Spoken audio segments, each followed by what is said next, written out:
What are the 20 most cursed frames in Attack of the Clones? Well, some very notable ones include Padmé's disembodied hands resting behind Anakin, Count Dooku with a goofy smile, and also a clone trooper who looks like he found the perfect sleeping position. Make sure to tell me the most cursed frames from Revenge of the Sith in the comments before we start. Now at 20 is Jango Fett's head. This is actually from the moment in the movie where Mace Windu cuts off Jango's head, and we can actually see his head fly out of his helmet from the shadows on the ground of the Geonosis arena here. And at 19 is a mangled clone trooper. So this guy looks pretty messed up here, and it's after he gets hit by some blaster fire from the opposing droid forces, and he's just completely broken on the floor here. But hey, Kit Fisto is in there, so it can't be that bad. And at 18 is Dooku Jump over Obi-Wan. Not only is it pretty funny to see this 80-year-old man doing this whole acrobatic jump here and being actually above Obi-Wan, so Obi-Wan doesn't even have the high ground here, which is honestly a tragedy, but then also Dooku's lightsaber appears to be cutting into Obi-Wan and boiling him alive, which probably doesn't feel too good. And yeah, it's just a little bit of a cursed frame, as it really does look like Obi-Wan is just being sliced through with his red lightsaber in this shot. At 17 is Bright Light. So remember the scene at the beginning of the movie when the assassination attempt on Padmé's life happens? Well, when that explosion goes off, there's actually a brief frame that shows the two guards on either side with her decoy here and then light all around them that honestly looks pretty crazy. And at 16 is Cursed Tatooine. So an interesting thing about this is not only is this a frame that transitions in between Tatooine at daytime and Geonosis at night with Obi-Wan, and it looks almost as if Tatooine here is this sort of cursed version where it's like nighttime, but you also see the Tatooine ground at the same time with all these weird structures, and it's just a little bit of a strange frame to pause at. However, George Lucas actually designed this portion of Attack of the Clones to sort of have a little bit of a parallel here, because as we've explored on this channel before, George Lucas is, for whatever reason, very obsessed with parallels. Again, it's like poetry, so if they rhyme. We have our two sort of big characters, Anakin and Obi-Wan, who are both on desert planets at nighttime, sort of investigating stuff, that being Anakin looking at the Tusken Raider camp, and then Obi-Wan searching for the Separatists and Jango Fett. So we actually designed that portion of the movie to sort of be a parallel, which is definitely interesting. And at 15 is Tusken Raider Massacre. So I know we were just talking about the Tusken Raiders, and this is actually a few different frames we can see if we go very slowly throughout this part of the movie, where we can actually see Anakin cutting into a Tusken Raider like butter, where his lightsaber just passes through it, and then there's just an empty chunk of the Tusken Raider that is left there on the screen. Also, when he cuts off this one guy's head, it kind of rolls off to the ground right beside him, which is a pretty disturbing sight to see, which is very similar to the Dooku head we've explored before on the channel. And at 14 is Anakin on the Reek. I just thought this one was kind of funny because really all of the CGI faces in this movie are funny when you slow it down, because obviously it's supposed to be the characters when they're in motion and you can't really see anything that's going on, and it would be an impossible shot to do in live action. However, this one does look pretty funny, and it almost looks like Anakin is like holding on to the teeth of the Reek with the chain and is just barely managing to survive here. And at 13 is Anakin and Obi-Wan Speeder. So this is when they pass through the power couplings and are getting electrocuted, and it definitely looks like Obi-Wan was taking one too many death sticks, because his facial expression here is absolutely hilarious when we slow it down. Plus that purple glow just makes this a very cursed frame for sure. And at 12 is Anakin Speeder, which is actually in the same scene.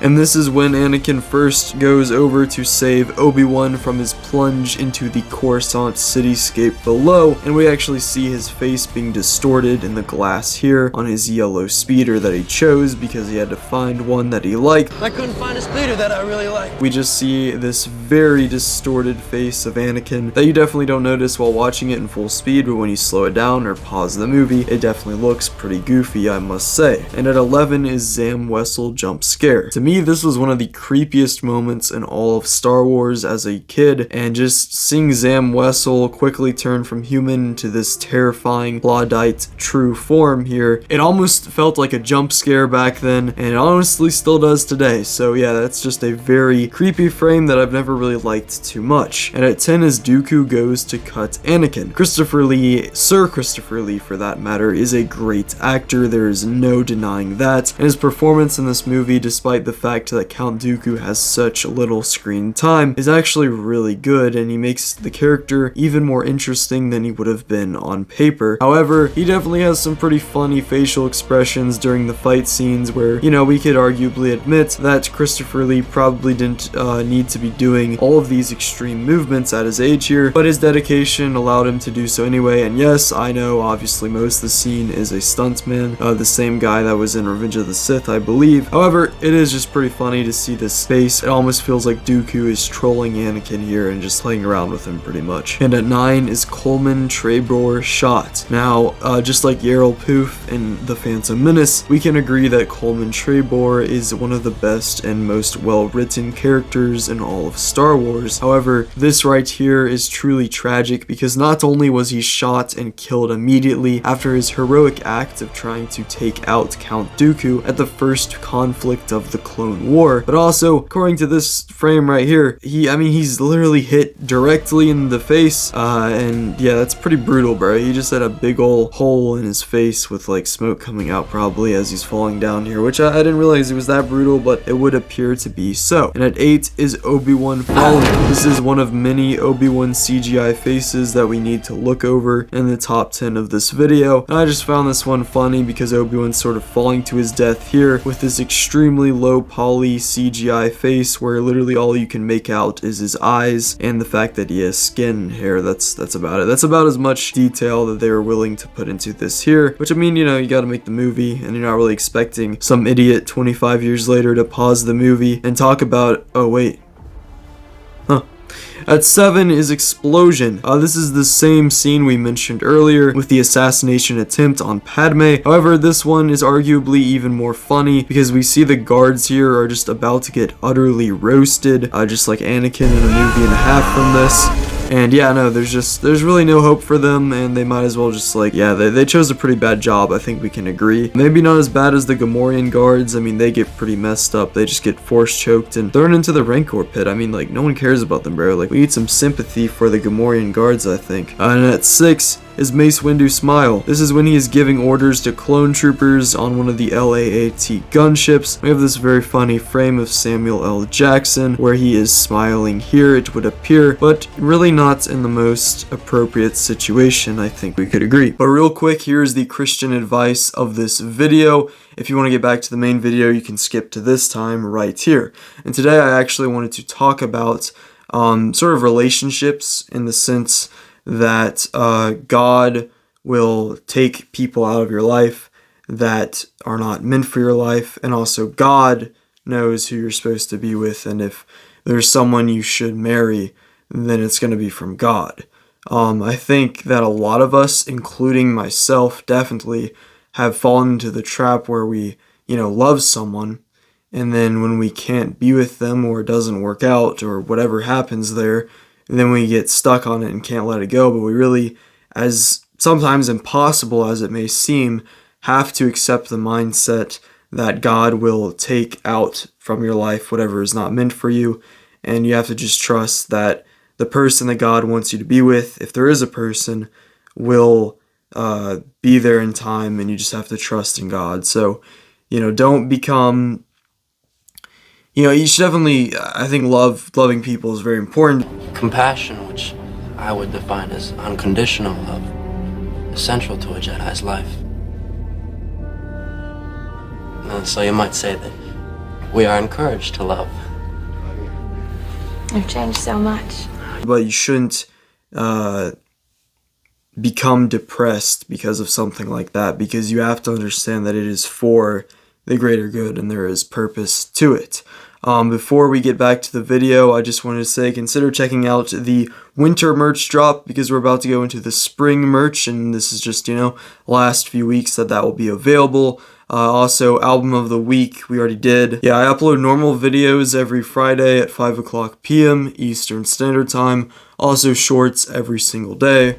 But yeah, back to the video. At 5 is Anakin Looks Up on the Droid Factory. I really don't think this is one that many people have really noticed, but it is kind of funny that Anakin is about to get hit by this piece of machinery on this sort of conveyor belt looking thing here, and rather than just having him look up, get hit, they add an extra shot here of a close-up of him with this just absolutely wild face that I almost feel like takes you out of the movie for a second, and when you pause it, it is definitely a very funny face because he just has a complete look of shock, which is not something we see from Anakin too much in these movies, as he is pretty sure of himself for sure. At 4 is Robonino on Coruscant. So remember that guy from the Clone Wars episode Hostage Crisis named Robonino, because I'm definitely pronouncing that right, I bet. Well, he's a Patrollian, and some people have theorized that this little shot of this alien guy here on the Coruscant streets is a Patrollian as well, perhaps even Robonino before the Clone Wars even came out, but it is in fact a Rodian, and perhaps just played by a shorter actor, as he does look a little bit of less proportion compared to some of the other Rodians. Now moving into the top 3, at number 3 is Count Dooku Scary. So a lot of people have wondered with my most cursed frames in Star Wars video why I had that random jump scare at around 4 minutes with this goofy smile as Anakin just holds his... Well, to be honest, I kind of just put that in there for fun, and yeah, that was about all I had. It was kind of just like a random joke.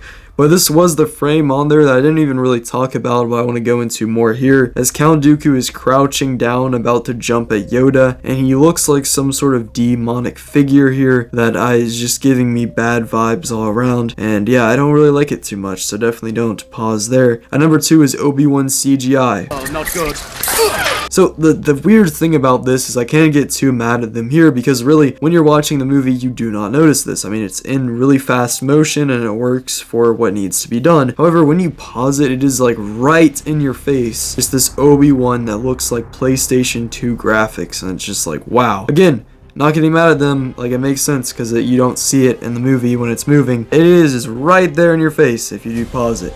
But at number 1, the absolute most cursed frame in all of Star Wars Episode 2, Attack of the Clones, is the Padmé Hands. So this is in the Petronaki Arena, where Padmé actually jumps down and survives like 10,000 newtons of force by doing this. But even crazier is that when she jumps down, the visual effects artists were kind of being a little bit wacky, because her hands sort of just appear on Anakin's shoulders, and yes, I will admit this is very blurry and it's probably hard to make out, but you can see her hands are clearly on his shoulders as the rest of her body is falling down, and then after a few more frames they finally relocate to the arms, which is pretty good. And yeah, apparently Padmé has the ability to remove her hands and fly them around with the Force, so maybe she's a Jedi too and we just didn't even know that. Well, I guess KP's got the Force too. And remember in the comments to tell me every Revenge of the Sith cursed frame that isn't Dooku's head on the ground, and we can look at that in the next one of these videos. And if you liked this style of video, you can click this one right here where I looked at the 20 most cursed frames from The Phantom Menace. But yeah, see ya.